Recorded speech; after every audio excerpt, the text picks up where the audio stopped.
اعوذ باللہ من الشیطان الرجیم بسم اللہ الرحمن الرحیم کتب علیکم الصیام کما کتب علی الذین من قبلکم لعلکم تتقون۔ جیسا کہ ماہ رمضان کے سلسلے میں اس آیہ کریمہ میں صاف اعلان کر دیا گیا ہے روزے کے لیے کہ یہ نہ سمجھیں کہ آپ ہی کے اوپر روزہ واجب قرار دے دیا گیا۔ اس سے پہلے کے لوگوں پر بھی جو ہے روزے اسی طریقے سے واجب تھے، لیکن ہمارے لیے کچھ اس میں تخفیف کی گئی کہ روزہ کس طریقے سے رہو۔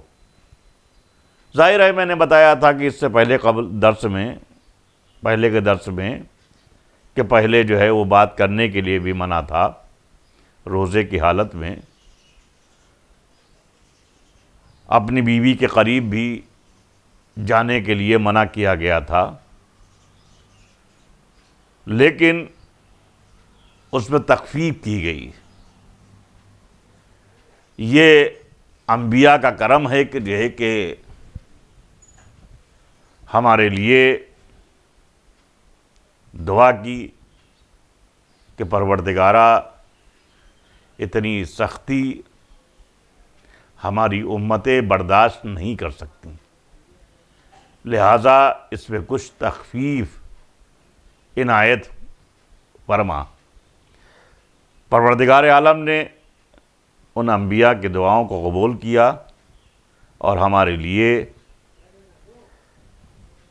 تخفیف ہوئی۔ ظاہر ہے کہ میں نے پیچھے درس میں بیان کیا تھا کہ روزہ کسے کہتے ہیں۔ روزہ ایک میں نے علت بیان کی تھی کہ جو ہے کہ بھوک و پیاس کا احساس دلاتا ہے، جرائم کی روک تھام کرتا ہے، پابندی وقت کراتا ہے۔ ظاہر ہے کہ اب آئیے تیسری اور چوتھی چیز، سلامتی بدن۔ روزے کا سب سے بڑا مادی فائدہ یہ ہے کہ یہ سلامتی بدن کا ضامن ہے۔ اس کے ذریعے آدمی کی قوت ہاضمہ بھی درست ہوتی ہے اور اعضاء و جوارح میں شگفتگی بھی پیدا ہو جاتی ہے۔ ظاہر ہے کہ اگر ڈاکٹروں کے پاس جائیے تو وہ روزے کے لیے آپ کو منع نہیں کریں گے، لیکن ہم کیا کرتے ہیں کہ جب رمضان آتا ہے تو ہم طرح طرح کے بہانے بنانے لگتے ہیں۔ کیا کبھی یہ نہیں سوچتے کہ جو ہے کہ یہ بہانے ہم کس سے کر رہے ہیں؟ انسان کو تو ہم سمجھا سکتے ہیں، لیکن قیامت کے دن ہم بارگاہ خداوندی میں ہم کیا جواب دیں گے؟ ہم کس طریقے سے اس ماہ مبارک رمضان کا استقبال کر رہے ہیں کہ صاحب جو ہے ہم طرح طرح کی علتیں بیان کر رہے ہیں کہ روزہ ہم اس لیے نہیں رکھ رہے ہیں۔ ہم کو چاہیے کہ ہم اس بات پہ توجہ دیں کہ جو ہے کہ ہم کس کو بے وقوف بنانے کی کوشش کر رہے ہیں۔ انسان تو ہماری سن لے گا، لیکن جو ہماری سانسوں کا ضامن ہے، جو ہماری ایک ایک چیز کو جانتا ہے، اس کو ہم کیسے اس کے سامنے ہم کیسے بہانے بازی کر سکتے ہیں؟ ظاہر ہے کہ کئی لا علاج مرض امراض ہاتھ کے میل کی طرح دور ہو جاتے ہیں، کس سے؟ روزے سے۔ اور اس کا گواہ قرآن بھی ہے، قرآن نے صاف الفاظ میں بیان فرمایا ہے، اور حدیث بھی ہے۔ قرآن نے کیا فرمایا ہے کہ کلوا واشربوا ولا تسرفوا، جیسا کہ بہترین قانون بنایا ہے کہ کھاؤ اور پیو اور اسراف مت کرو۔ ظاہر ہے کہ جو ہے کہ اسراف کے لیے منع کیا گیا ہے۔ اللہ نے کہا ہے کہ دنیا میں حلال چیزیں جہاں جہاں بھی تم کو میں نے دی ہیں اس کو کھاؤ، تمہارے لیے کوئی دقت، تمہارے لیے کوئی ممانعت نہیں ہے، لیکن حرام کے قریب بھول کے بھی نہ جانا۔ اگر حرام کی طرف گئے تو ظاہر ہے کہ پھر قیامت میں آ کے مجھے جواب دینا ہے۔ حدیث ہے کہ صوموا تصحوا، یعنی روزہ رکھو صحت پاؤ گے۔ یہ ائمہ کا جو ہے فرمان ہے کہ روزے سے آپ کو صحت ملتی ہے۔ ظاہر سے ڈاکٹروں کا کہنا ہے کہ تمام بیماریوں کی جڑ پیٹ ہے۔ آپ کو بھی جو ہے ظاہر سی بات ہے کہ جو ہے کہ کہیں نہ کہیں احساس ہو جاتا ہے کہ جب پیٹ خراب ہوتا ہے تو کون کون سی بیماریاں جو ہے لاحق ہو جاتی ہیں، اور طرح طرح کے جو ہے آپ پریشانیوں میں مبتلا ہو جاتے ہیں۔ لیکن اس کا علاج بہترین ہے کہ جو ہے کہ آپ روزہ رکھیں۔ آج بھی میں نے دیکھتا ہوں کہ جو ہے کہ بہت سے افراد جو ہے عام دنوں میں بھی جو ہے وہ روزہ رکھتے ہیں، جبکہ بہت سے لوگ ایسے بھی ہیں کہ جو ہے کہ جو رجب اور شعبان اور رمضان مسلسل جو ہے وہ روزے میں گزارتے ہیں۔ تو ظاہر سی بات ہے کہ جو ہے کہ اگر یہ ضامن ہے کہ جب آپ روزہ رکھیں گے، امام بھی ضمانت لے رہے ہیں اور قرآن بھی ضمانت لے رہا ہے کہ جب آپ روزے میں رہیں گے تو ظاہر سی بات ہے کہ جو ہے کہ آپ سے بیماریاں دور رہیں گی، اس لیے کہ پیٹ کی وجہ سے، پیٹ جو ہے وہ بیماری کی اصلی جڑ ہے۔ ظاہر ہے کہ جس کی تائید معصوم کے قول سے بھی ہوتی ہے، البطن ام الامراض، جیسا کہ میں نے عرض کیا کہ جو ہے کہ پیٹ امراض کی جڑ ہے، تو معصوم نے فرمایا کہ البطن ام الامراض، یعنی پیٹ امراض کی جڑ ہے، یعنی ماں ہے۔ البطن پیٹ، ام الامراض امراض کی ماں ہے۔ اور پیٹ کو سلامت رکھنے اور بیماریوں سے دور رہنے کے لیے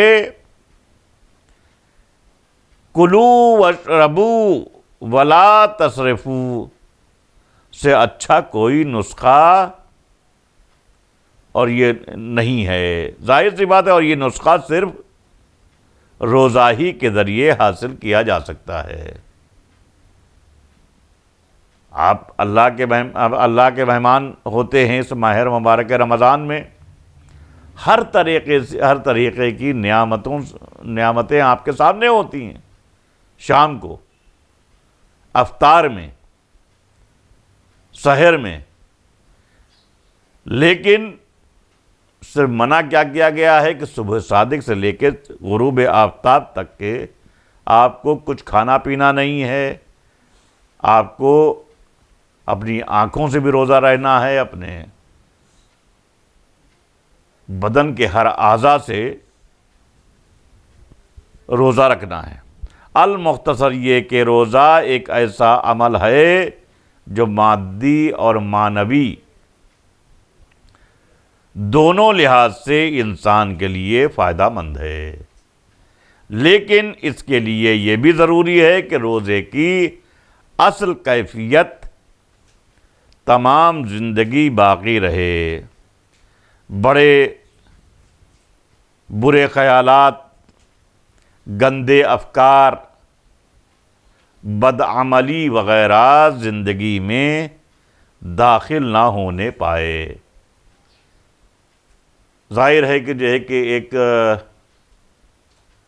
اگر معاذ اللہ ہم جو ہے ایک گندے انسان اور بدکار انسان کی طریقے سے اگر ہم بھی زندگی گزاریں گے، پھر ہم میں اور اس میں فرق کیا رہے گا؟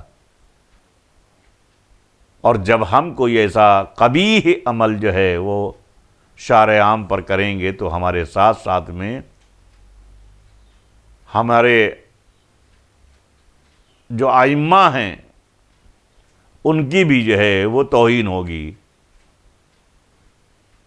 کیا لوگ کہیں گے کہ جو ہے کہ یہ دیکھیے جو ہے یہ فلاں کا ماننے والا ہے، یہ علی کا چاہنے والا ہے، یہ ان کا چاہنے والا ہے۔ تو ہم ایسے قبیح عمل رمضان میں نہ کریں۔ اگر ہم روزہ نہیں رکھ سکتے ہیں تو کم از کم یہ تو کر سکتے ہیں کہ روزے جیسی شکل ہم بنا سکتے ہیں۔ باہر ہم ان سب چیزوں کو روزے دار کے سامنے جب ہم جائیں تو ہم اس کو یہ تک کہ احساس نہ ہونے دیں کہ جو ہے کہ ہم روزہ نہیں ہیں۔ اس لیے کہ جو ہے کہ مرض میں روزہ رکھنا جائز نہیں ہے کہ جب آپ مریض ہوں تو روزہ آپ کے لیے منع کیا گیا ہے۔ اور پھر یہ ایک ایسا عمل ہے جس نے استعانت کا ذریعہ قرار دیا ہے، اور آل محمد نے مشکلات میں اسی کا سہارا لیا ہے۔ ظاہر ہے کہ جو ہے کہ آل محمد نے کہ ہاں جب آپ دروازے پر جائیے تو روزے اور نمازوں اور جو ہے تقویٰ کا جو ہے ایک بہترین نمونہ ملتا ہے، اور یہ روزہ ہی کی برکت تھی کہ جس کی بنا پر سورہ نازل ہوا۔ ظاہر ہے کہ جو ہے کہ روزہ اور جو ہے نمازیں اور متقی ہونا اور اللہ کے قریب ہونے کا ظاہر ہے یہ ذریعہ تھا کہ جو ہے کہ ائمہ اطہار علیہ الصلوۃ والسلام اور اللہ کے نزدیک راز و نیاز کی باتیں ہوتی تھیں۔ ظاہر ہے کہ ہم کو بتا دیا گیا ہے کہ جو ہے کہ اسی لیے ائمہ نے خود کر کے ہمیں بتایا۔ ایسا نہیں کہ جو ہے کہ خالی حکم ہمیں دے رہا ہے، ہمیں دیا جا رہا ہے کہ جو ہے کہ صاحب ائمہ نے ہمیں بتایا ہے کہ عمل کرو، بلکہ خود بھی کیا ہے۔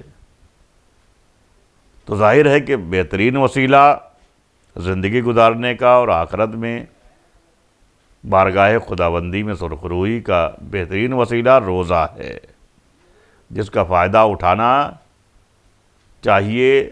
رمضان کے ایام چل رہے ہیں، ایسا نہ ہو کہیں پر ماہ مبارک رمضان نکل جائے